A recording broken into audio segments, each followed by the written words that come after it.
Buen día, estamos en www.lostubos.com. Esta vez José Jaime Ruiz, que soy yo, entrevista a Guillermo Martínez, que es mi compañero. Muchas gracias por la invitación, José Jaime. Es un placer estar aquí contigo y creo que va a ser una charla sumamente interesante. Fue tan interesante que ya la estamos terminando. Vamos a revisar, quiero que sea un espacio de análisis. Estamos invitando gente analítica y que sabe y le sabe a la política en este caso. ¿Cómo ves, Memo, el asunto del PRI? Pues mira, la crónica, me decías, de una muerte anunciada. tras bambalinas antes de que empezáramos. Pues sí, porque es evidente que en este proceso, cuando quieres jugar con las reglas tradicionales y de pronto te quieres vestir de Lady Virginidad, pues lo más lógico es que en lugar de una elección termine siendo una gira de agradecimiento. Pero Lady Virginidad, después de vejez viruela.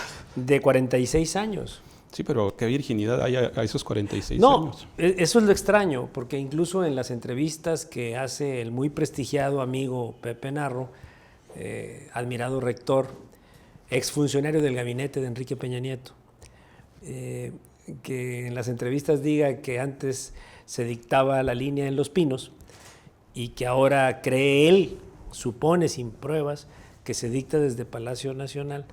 Pues me supongo que para Morena, pero bueno, da igual cómo descubrir algo después de 46 años cuando formaste parte de lo mismo.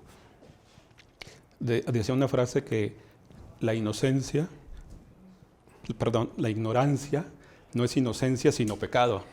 Entonces, después de 46 años y haber estado en las entrañas de un partido, 46 años son demasiados y han pasado sexenios, inclusive los sexenios del populismo de los 70s, los sexenios del que le llama Andrés Manuel López Obrador neoliberalismo, y ahora resulta que que el padrón está amañado, o resulta que no pudiste tener la suficiente capacidad de atraer militantes.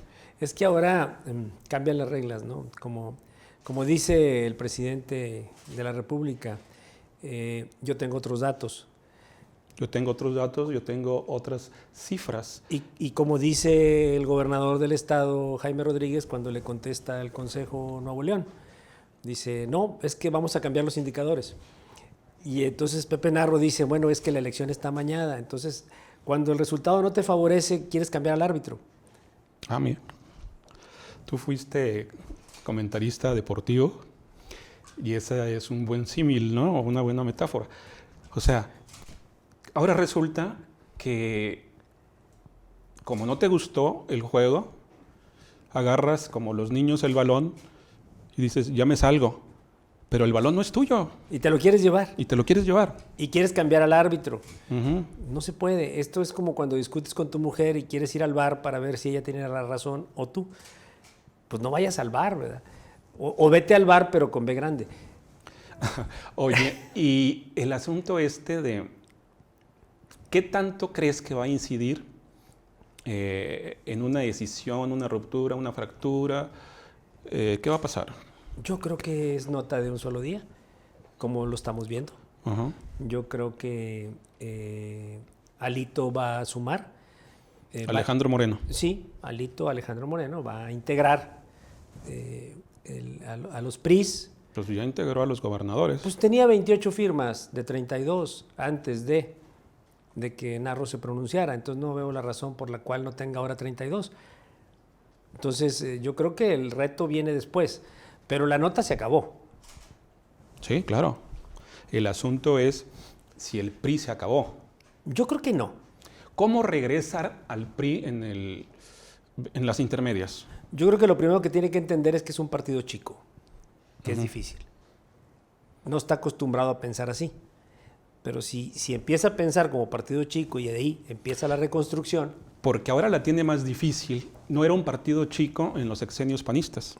No. Era un partido que en el legislativo tenía mucho peso. Era la oposición. Exacto. Pero ahorita, ¿cómo ser la oposición? Pues yo creo que no hay que empezar por ahí, porque no lo eres. Uh-huh. Yo creo que hay que empezar a ver que eres un partido chico que tiene ahora sí que reconstruirse de lo regional a lo nacional, como debió haber sido siempre.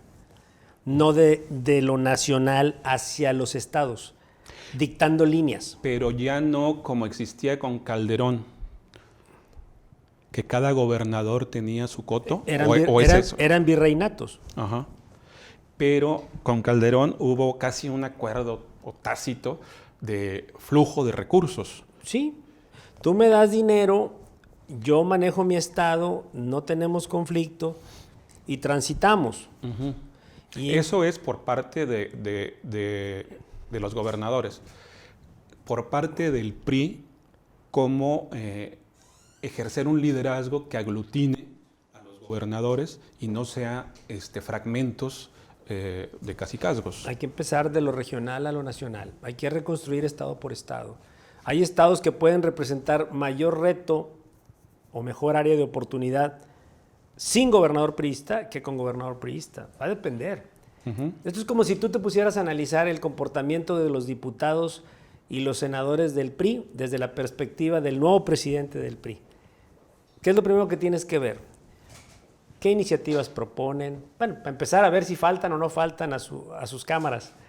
¿Qué iniciativas proponen? ¿En qué comisiones participan? ¿Qué intereses los mueven?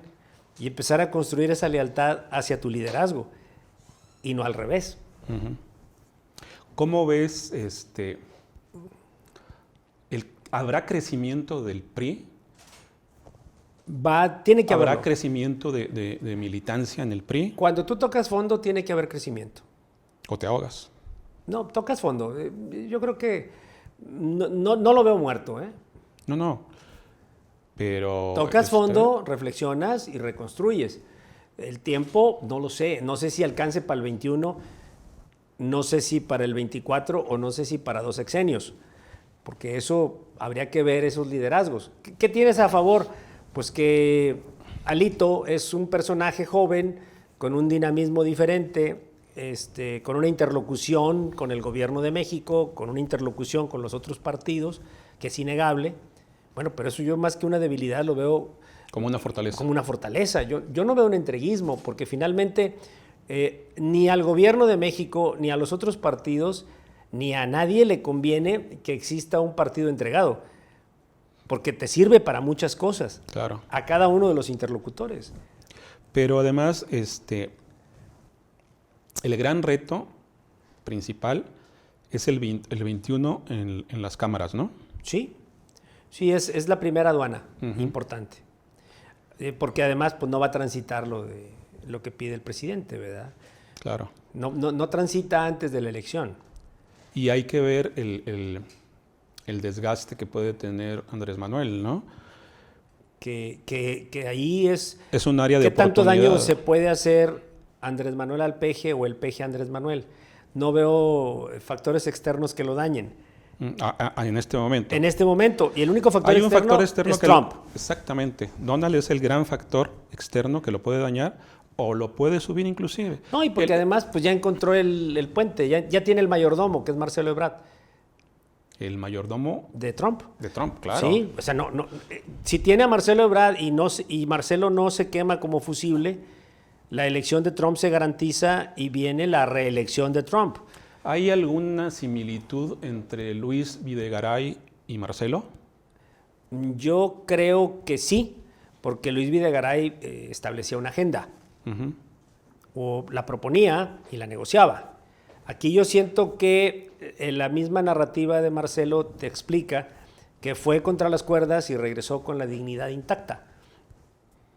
Con la dignidad intacta. Bueno, eso es lo que él dijo, ¿verdad? Claro, y fue lo que muchos le criticamos, ¿no? Pues es que no sé qué es la dignidad intacta. Te manosean, te cachondean, pero no me violaron. Pero no me violaron. Es correcto. ¿No? Sí. Pero ahora resulta que pasamos del tema PRI, que creo que si no lo agotamos, dimos algunos puntos, al tema migratorio. ¿Cómo está la influencia electoral, inclusive, de Trump a partir de México? Ahora ya habla muy bien de Andrés Manuel, habla muy bien de que México está haciendo lo necesario. Hay que ver los 90 días, ¿no? Porque una evaluación tan temprana Más que los 90 días, va a pasar como esto que te platicaba al principio. O sea, ¿cuáles son los indicadores? Porque no los hay. O sea, el único indicador claro es que él tiene que estar y mantenerse en campaña. Entonces, Claro. si se tiene que mantener en campaña, su grado de satisfacción es de insatisfacción. ¿Y cómo ves, ya no Marcelo, sino el presidente Andrés Manuel López Obrador, en razón de esto?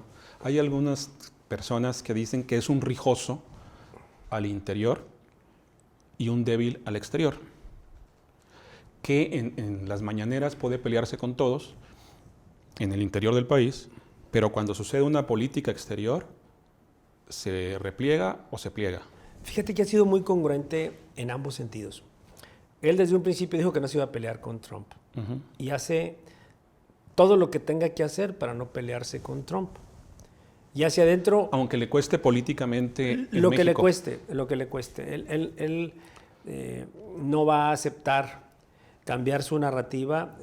Siempre el principio que lo rige es así es. Y en el caso de hacia el interior es igual. Todo lo que no va en sintonía con lo que propone el señor presidente, pues es neoliberal, es conservador, es fifí. Bueno, imagínate, el máximo representante nuestro en temas migratorios, porque es el nuevo titular, nos dice que los policías federales son fifís, porque pues se están quejando, ¿verdad? Se quejan de que no tienen cama, de que no tienen baños y de que no tienen agua. Son fifís. Hay una derrota de la política que había manejado desde campaña Andrés Manuel en la cuestión de la migración, casi de las puertas abiertas, con el cambio ahora de Garduño. Sí, porque la narrativa era, aquí deben de transitar, aquí hay ayuda humanitaria, aquí hay medicinas, aquí hay Derechos alimentos, humanos. aquí hay trabajo, aquí hay todo, vengan. Y cuando te das cuenta que tienes 140,000 migrantes Y que pueden llegar a 700,000, territorio como nacional, decía la secretaria de Gobernación. y entonces, y que no sabemos por qué puerta entraron, digo, evidentemente las puertas están claras, pero lo que sí puedes advertir es que esto es como, hacías bien el símil, ¿no? Como en el fútbol. ¿Qué pasa con el entrenador que plantea mal el partido de origen en el tema migratorio? Claro. Pues alguien viene y le dice, oye, fíjate que se acaba de lesionar el número 8. Entonces volteas a la banca y sacas al jugador que no querías poner de origen, y al minuto 20... Andrés Guardado. Andrés Guardado, exactamente ese es el ejemplo. Andrés Guardado entra por el lesionado Eric Gutiérrez, Mete 2 goles. mete 2 goles, resuelve el partido, y con él no pensaba resolverlo. Bueno, Marcelo Ebrard entra al partido, le dicen cuál es la alineación correcta, y entonces ya pones a la Guardia Nacional en el sur, y entonces pones a Marcelo como jefe de la Guardia Nacional, pones a Marcelo... Marcelo creció. Sí, hasta ahora. En términos, claro. O sea, hay un Marcelo que no solamente es secretario de Relaciones Exteriores, Es vicepresidente. sino que asume cuestiones de gobernación. Es vicepresidente. No a la manera de Luis Videgaray, No. porque no podemos comparar ni a Luis ni a Marcelo, como no podemos comparar a Andrés Manuel y a Peña Nieto, que se la pasaba en el golf, y Andrés Manuel se la pasa hasta los domingos trabajando, ¿no?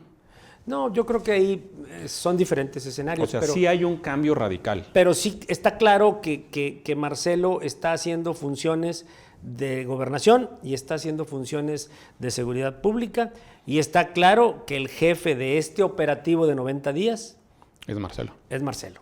O sea, por lo menos en 90 días es el vicepresidente del país. Si su liderazgo situacional cambia después, bueno, a lo mejor no sé si mañana, por circunstancias de la agenda, tienes otro secretario haciendo el papel de Marcelo, ¿verdad? A lo mejor. Sí, pero por lo pronto, y en términos electorales de los Estados Unidos, lo tienes ahí permanente hasta las elecciones. Yo creo que va a acompañar a Trump hasta el final, Marcelo. Porque si no... Hasta la reelección. Sí, porque la gran influencia, si no tienes una oposición real ni en las cámaras ni en la sociedad, aunque baje un poco más Andrés Manuel en las encuestas, está siempre latente la agenda norteamericana en la agenda mexicana. Sí. Y por eso te digo que Marcelo se puede mantener Sí. durante todo este tiempo. Yo creo que Marcelo va a acompañar hasta la reelección y va a ser el responsable, y te lo digo con conocimiento de causa, Marcelo va a seguir siendo leal siempre a su jefe, que es Andrés Manuel, que es el presidente de México. Marcelo tiene Pero- Pero su lealtad está fundamentada en no fallarle a Trump. Ujú. Pero Marcelo ha sido políticamente leal a sus jefes, Manuel Camacho, por ejemplo. Es un hombre institucional Es un hombre institucional. y que se crece a los retos. Sí, pero también una de las cosas que creo que Andrés Manuel lo convence mucho de Marcelo es que se haya retirado de una de las contiendas del PRD para la presidencia de la República. Tú recordarás eso. Y no fue necesaria una consulta a mano alzada. Exactamente. Y entonces ahí le dijo a Andrés Manuel, pásale, ¿Por eso? institucional, como tú dices. Sí, además te toca, ¿verdad? Ujú. O sea, es tan institucional que respeta hasta la cronología. Respeta a sus mayores. Sí, claro. ¿Tú lo ves crecer más de lo que tiene ahorita? Va a depender de esto. O sea, es muy importante. Creo que su sensibilidad política es innegable. Creo que su experiencia la está fortaleciendo. Este tema de sumar organismos internacionales, so pretexto de que soy el canciller, me encanta, Claro, me encanta la narrativa. Lo o sea, de la ONU, o sea, cómo construye me encanta. lo que va a hacer en Japón ahora Claro. con el G20, Sí, ¿no? sí. Y digo, pusieron a Ursúa, al secretario de Hacienda, nada más para que no se vea que va solo, ¿verdad? Pues, que no se vaya a pensar que es vicepresidente, ¿verdad? Bueno, pero Ursúa puede escribir algunos haikus japoneses, poesía, lo que le gusta, mientras Marcelo está operando, ¿no? Es correcto. ¿Cómo ves, o de alguna manera hay una polarización en el tema migrante desde la sociedad? Es decir, ya hay en las redes sociales muchas críticas diciendo, inclusive en periódicos como Reforma o El Norte de aquí de Monterrey, o sea, ¿por qué la lana allá y no aquí? Porque ¿sabes qué pasa? En ese mecanismo de defensa, por construir un escenario donde podamos cumplir los 90 días, estamos creando una nueva lucha de clases. Uh-huh. Es subyacente, o sea, Está latente. Está latente, o sea, están los pobres mexicanos, quizá muchos de esos 30 millones de votos. Pero hubo una clase media que también votó por Andrés Manuel. Por eso, muchos, Sí. no dije todos, pero al mismo tiempo te tengo una mala noticia. Hay otros más pobres que están entrando, que ya están empezando a quitar parte de ese pan o de esa tortilla para no vaya a pensarse... O estirando la cobija. O estirando la cobija, o tomándose una pildorita de una medicina de más, que están empezando a hacer esa lucha de clases entre centroamericanos, sudamericanos, africanos, con mexicanos de cierta nomenclatura. ¿Tú has visto aquí migrantes, Sí, migrantes centroamericanos? sí, Ha crecido mucho sí. y de repente ven a Monterrey como un lugar donde quedarse Claro. sin necesidad de irse a los Estados Claro. Unidos. ¿Qué pasa si no me reciben allá? Tengo el plan B. Que es este. Y para muchos el plan B es el A. Ajá. Ahora, tienes una desventaja como Nuevo León. Tienes un cruce fronterizo. Tamaulipas tiene 17 cruces fronterizos. Tu ley de probabilidades de que no brinquen es más alta. Claro. Sí, pero es una frontera entre Tamaulipas y Nuevo León y Coahuila frágil, ¿no? ¿Compartida? Muy compartida. Sí. El asunto de lo que te decía, los fondos van a salir del Fondo Yucatán precisamente, Sí. pero ya se le ha invertido mucho a ese fondo desde hace tiempo. El Fondo Yucatán se trata de un instrumento de cooperación para países de Mesoamérica y el Caribe que busca dar mayor visibilidad y reconocimiento para canalizar apoyos financieros a proyectos de infraestructura.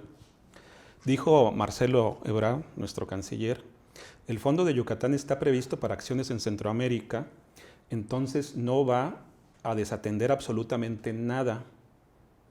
Esos 2,000 millones son para eso. Lo único que vamos a hacer es hacer uso de esos recursos. Mira, O sea, es lana que dice, ya la tenemos, ya está aprobada. Sí, pero la estás trasladando, no la estás metiendo al país. no. Finalmente es un dinero que tiene vamos, lo que llaman en política, está etiquetado. Está etiquetado, pero no lo etiquetó la sociedad, los ciudadanos que pagan impuestos. No, lo estás decidiendo tú por una situación de emergencia, para cumplir con los 90 días. Sí, pero este fondo no será un barril sin fondo. Te explico. En el sexenio pasado, entre 2012 y 2016, el fondo aprobó 129.7 millones de dólares en 16 proyectos destinados a 11 países. El 83% de los recursos se invirtieron en Centroamérica, en 9 proyectos en Belice, El Salvador, Honduras, Nicaragua, Costa Rica y Panamá. ¿Fueron Entonces, exitosos o no? exactamente. ¿Cuál es el resultado? Sí, se incrementó el flujo Por migratorio. eso la pregunta es, pues no fueron exitosos. Entonces no fueron exitosos y le estamos echando más dinero a lo que no fue exitoso. Yo tengo la duda, digo, ahora sí que es una pregunta, si realmente a alguien antes no se le pudo haber ocurrido lo que hicimos en Tapachula. Claro. Pues digo, yo creo que por lógica el fenómeno siempre ha existido.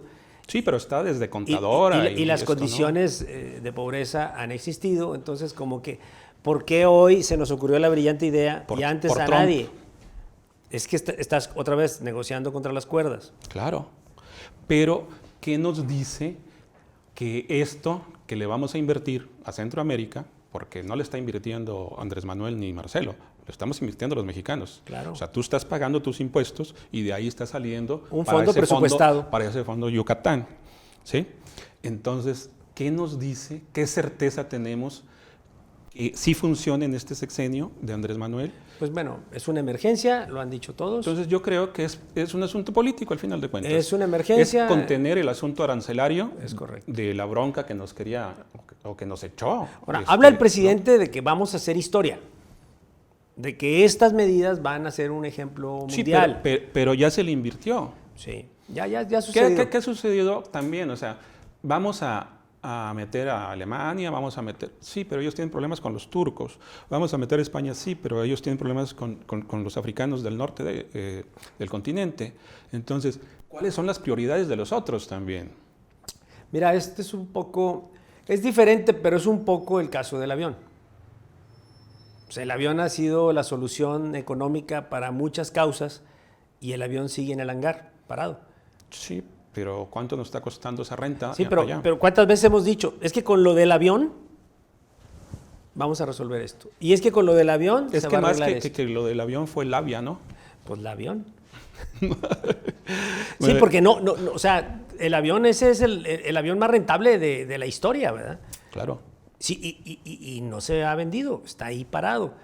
Ojalá y así sea como lo dice el señor presidente, pero es que no puedes decir, no, y la corrupción y con lo del avión, y entonces yo creo que Y tampoco puedes decir que con los programas para los jóvenes ya hay empleos, equiparándolos como si fueran empleos formales. Yo te pregunto, ¿qué empresa seria de este país considera que su solución a los problemas de empleo, o sea, de mano de obra o de talento o de manpower o de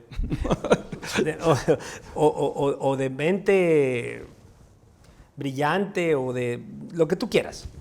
¿Quién va a decir que con ese tipo de perfiles va a resolver vacantes?